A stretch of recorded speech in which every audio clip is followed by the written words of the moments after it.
بالفيديو: صداقة أشرف حكيمي وكيليان مبابي كادت تتحول لعداوة بعد أن أجبر مبابي حكيمي على الإفطار في نهار رمضان وهو صائم، وردة فعل حكيمي هزت العالم في مقطع فيديو حقق مليار مشاهدة في يوم واحد. شاهد الفيديو.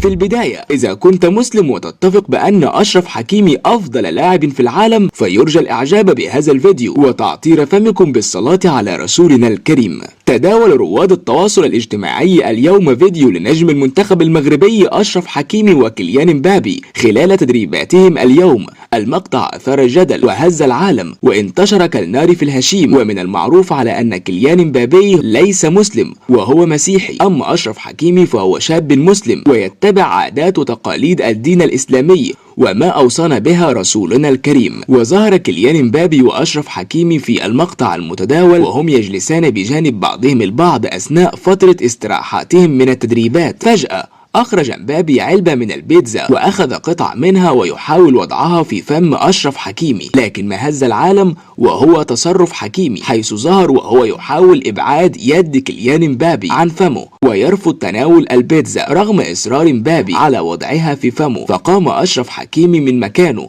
وابتعد عن كيليان مبابي وهو غاضب ويقول بصوت مرتفع: أنا مسلم، ابتعد عني يا مبابي. الأمر الذي أثار إعجاب كبير، وتفاعل رواد التواصل الاجتماعي مع هذا المقطع الذي حقق مليار مشاهدة في يوم واحد. وفي النهاية، إذا كنت تفتخر بأشرف حكيمي ومعجب بما قام به، فيرجى الإعجاب بهذا الفيديو ولا تنسى الاشتراك في القناة.